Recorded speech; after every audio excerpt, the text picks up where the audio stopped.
नमस्कार भक्तों, एस कथा भजन चैनल में आपका तहे दिल से स्वागत करती। बोलिए भक्त और भगवान की जय, वृंदावन बिहारी लाल की जय, उमापति महादेव की जय।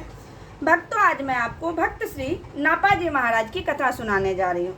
भक्त श्री नापाजी महाराज संत से भी गृहस्थ थे। वह जाति के माली थे। उनका जन्म खोसा के निकट एक ग्राम में हुआ था। इनके यहाँ सदैव संतों की मंडलियाँ आती रहती थी और भगवत भजन, साधना, कीर्तन ये सब होते रहता था। इनकी यह संत सेवा देखकर आसपास के लोग को बड़ा आश्चर्य होता था कि ये इनके यहाँ इतना धन कहाँ से आता है। एक बार की बात है कि कुछ इनके जो है निंदकों ने जाके महाराज यानी राजा को सूचना दे दी कि महाराज, श्री नापाजी के पास बहुत सारा धन है लेकिन वो राज कर नहीं देता है। राजा को बड़ा गुस्सा आया। उन्होंने सैनिक को आज्ञा दे दी कि तुम जाके पकड़ के लाओ और उनको कारागार में डाल दिया। संजोग बस उसी दिन उनके यहाँ एक संत मंडली आ गई। इनकी पत्नी ने किसी से उन्हें खबर भिजवाई तो उन्होंने कहा कि जो बर्तन उर्तन है सब बेच के संतों की सेवा कर दो। तो उन्होंने बर्तन बेच के संतों की सेवा कर दी। भला बर्तन बेचकर जिंदगी कितने दिन तक चलती है। तो फिर जो है अचानक से घर में ना बर्तन था ना राशन था। अचानक से इनके नापाजी पत्नी के मायके वाले भी आ रहे थे। अब ये हर तरह से परेशान हो गई कि एक तरफ संत मंडली है, एक तरफ जो है इनके मायके वाले आ रहे हैं, घर में कुछ भी नहीं है। ये भगवान से जाके प्रार्थना करने लगे कि हे भगवान, हमारी लाज बचा लीजिए, हमारी रक्षा कीजिए। ये बहुत करुण पुकार से भगवान को पुकारने लगी।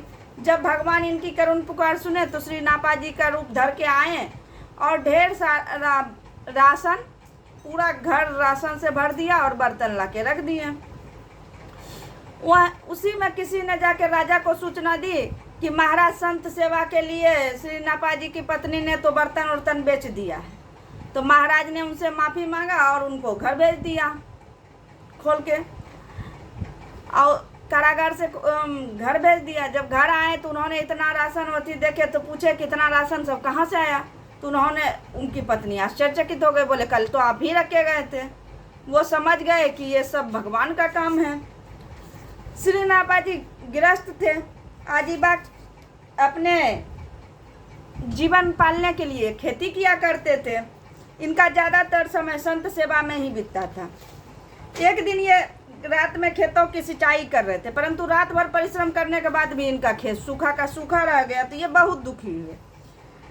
इनके जैसा भक्तों को दुखी भगवान को बर्दाश्त नहीं होता है।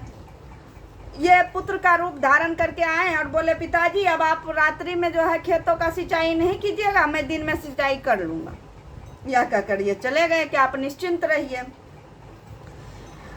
पुत्र की इस कर्तव्य निष्ठा और संत सेवा भाव सुनकर वह बड़ी प्रसन्न हुए। उसके बाद जो है यह निश्चित होकर संत सेवा करने लगे।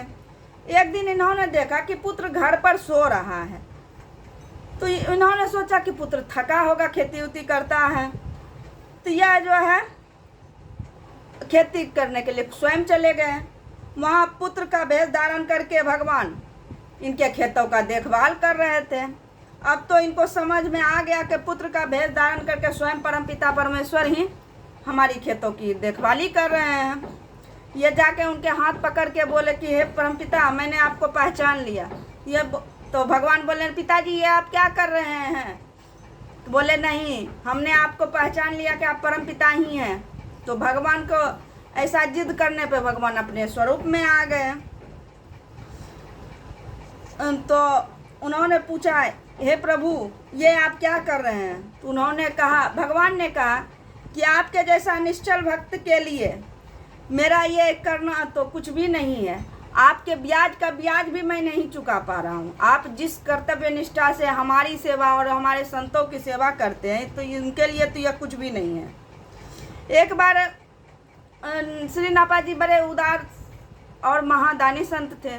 इनके यहाँ एक बार एक संत आ रहे थे और इनके पास एक ही रोटी था। तो पत्नी ने बोला कि एक ही रोटी है तो उनको क्या खिलाया जाए। ये तो मैंने पुत्र के लिए रखा है, हम दोनों को तो आज भूखा ही सोना पड़ेगा। तो उन्होंने कहा कोई बात नहीं है, आधा रोटी पुत्र को दे दो और आधा रोटी उस संत को दे दो, ताकि पुत्र का भी प्राण का रक्षा हो जाए और संत भी भूखा ना जाए। ये इतने उदार और दानी थे। बोलिए भक्त श्री नापाजी महाराज की जय, भक्त और भगवान की जय, वृंदावन बिहारी लाल की जय, उमापति महादेव की जय। भक्तों, यदि यह कथा आपको पसंद आई हो तो प्लीज़ इसे ज़्यादा से ज़्यादा लाइक, सब्सक्राइब, शेयर एवं कमेंट अवश्य करिए। धन्यवाद।